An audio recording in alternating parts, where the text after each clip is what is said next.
We are mic'd up tonight with a brand new segment off topic. When the GPS says turn right, we're turning left in these interviews. And tonight, as our guinea pig, and I appreciate you coming on, Scott, it's ESPN 1420, Scott Prather. You might hear him every weekday morning over on ESPN 1420. Scott, I want to talk to you not about the Cajuns, not about anything we normally talk about. I want to talk to you about your days working at the Smoothie King Center. I think once you even did the PA, and we'll get to that in a second, but let's get some backstory. Out of college and in college, you just worked over there, and you worked on the video side, am I right? Yeah, the New Orleans Hornets were new to town. I was in college when they first moved to New Orleans, and Cox Sports had the rights, so Cox Sports Television would do the games. They came to Loyola one day where I was a student and said, hey, we need some people. I was majoring in broadcast production, so they said, look, we need some students to basically I don't know. I mean, you would know the proper term for it, Andrew, but run behind the cameramen with the wires. So when they got to run on the court to get a close up or on the side. So essentially, for my first 2 years of college, or my last 2 years of college, for the first 2 years of the franchise, I was able to be courtside at these games, like literally on the court. One time, David Wesley got fouled hard after a dunk. He landed on top of me. I almost broke my collarbone. Luckily, it was just some serious bruising.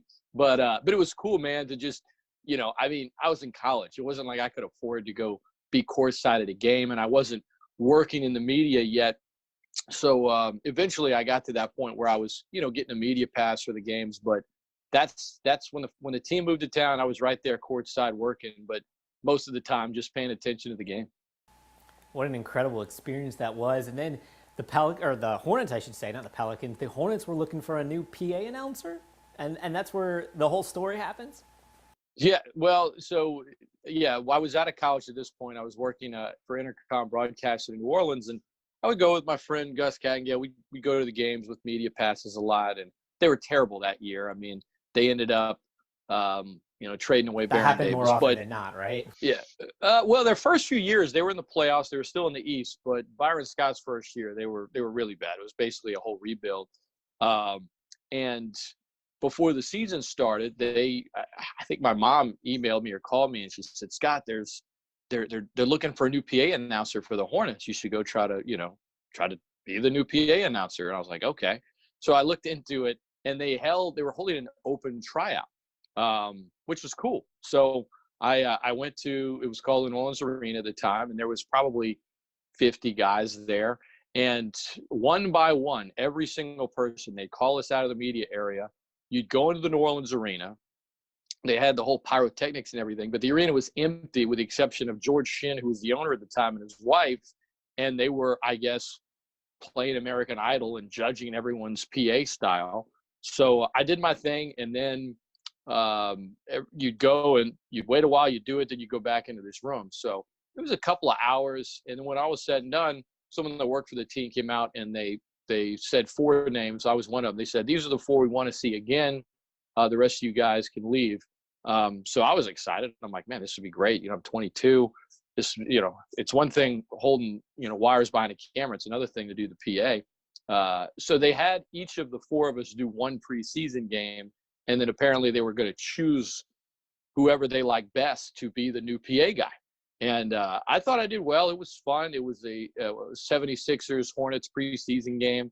Allen Iverson was in his prime. The Hornets still had Baron Davis. They were playing their starters. So it was a really cool experience. I had a blast with it. And when I was said and done, they ended up not hiring any of the 4 of us. They just used the same guy they had been using the previous few years. So I think it was just a publicity stunt. Shinn at that point didn't get along with Tom Benson. The Hornets were trying to find some kind of identity in the New Orleans market, and they got a lot of headlines out of this kind of American Idol-esque PA announcing deal. But when all was said and done, it turned into nothing. But it was cool to do that one game. It was a lot of fun. How amazing was it to hear your own voice in the Smoothie King Center? I mean, that had to be so surreal. I guess it was fun. I had done, a lot of PA stuff in high school and in college. But yeah, the arena was big, and I don't know. I was so focused on trying not to screw up and get every name right. And there's a lot of live reads you have to do. And again, I was just 22 at the time, so And then just you're right there. AI is checking in and he's looking at you, and Baron Davis is scowling at you, and you're like, all right, don't screw this up. But I didn't. It was more fun. I don't know that I was able to just sit back and be like, oh, that's me. I got really into it, man. I guess I was naive. I thought I was going to get it, and it'd be one of a few jobs that I had, and a good way to kind of break into the sports market there. But wasn't meant to be. But I'll always have that one game, PA in an NBA. That night, did you have any interaction with the players specifically, where they said anything to you as they were checking in or something like that? Not really. No, they were kind of just doing their thing. It was business as usual. I don't even know if they noticed that it was a different PA guy. They were just doing their thing, and I sat next to a rep from the team, and we went over the script, and yeah, they were digging it, man. The pregame intros, pyrotechnics. I mean, it was just preseason. It was New Orleans Hornets, but they went all out for it, and it was great. I mean, I hadn't thought about it in a long time, but talking about it with you now, I had a lot of fun with it, and I think my family came in from Lafayette, and my friends in New Orleans were there, so it was a lot of fun. It's certainly a unique story and a unique opportunity most people don't get. I mean, you had to feel like you made it in that moment, right? It was, I guess, I don't know. I didn't think so. I was waiting. I would have felt that way had I gotten a gig. And it was funny because some of my old college, classmates were still doing the thing with Cox Sports. So like they were there and they were like, man, you used to be sitting right here. Now you're right there. They were, you were with me. They're like, you think you're big time in this now.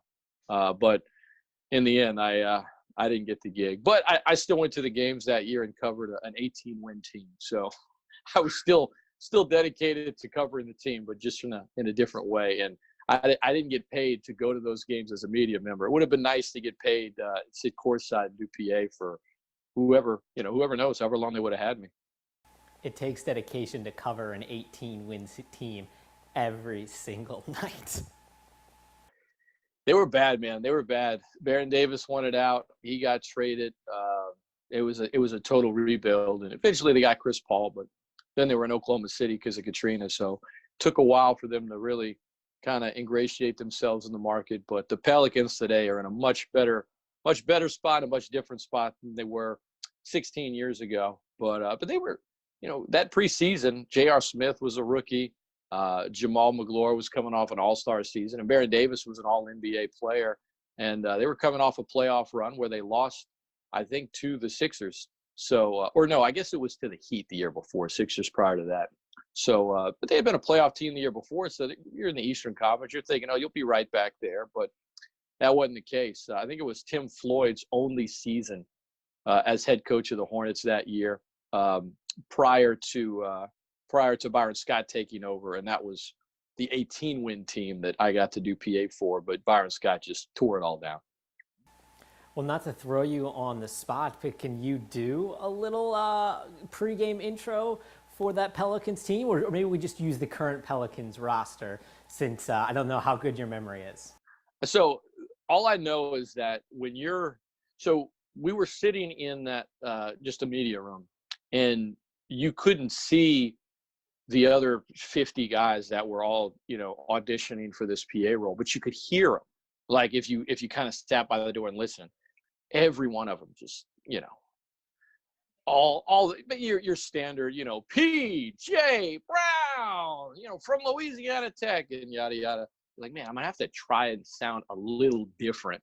And my one of my sisters, who was a sports fan, she lived in New York City for a while and couldn't afford to go to Knicks games, but she would go to Nets games. So the Nets were actually good back then. And she would tell me that the PA announcer would say like Jason Kidd's name, but it would be like Jason Kidd, like real fast and like fluid, instead of like Jason Kidd for two, just a real fast-paced thing. So I said, I'm going to mix it up. I'll say one name fast. I'll say another name just in a weird way. I'll say another name kind of loud to just make it sound really different. That was my mindset going in, was like, let me try to just sound different, because George Shinn looked like he wanted to be anywhere else. I mean, he just looked miserable. And like, I kind of would have been too if I'm just hearing, everyone walk out and give the same shtick. So you are putting me on the spot. Let me think. So it was like, at point guard, number 1 from UCLA, Baron Davis. And it was like, your New Orleans Hornets instead of your New Orleans Hornets. Everyone was saying it so long, so I'm like, man, maybe if I say it a little quicker and a little different, they won't be like, God, this kid is just, it shouldn't take 6 minutes to do PA intros. But yeah, it was like Jamal Big Cat McClure, and then I used the same, during the game, if Baron Davis scored, it would be like Baron Davis, just quick, in and out. And back then the Hornets, because they had moved from Charlotte where Ric Flair was from, they would still use this woo, like anytime Baron Davis would score a bucket. And for some reason, some people in the arena thought it was me every time. I'm like, no, that is not me. That is Ric Flair.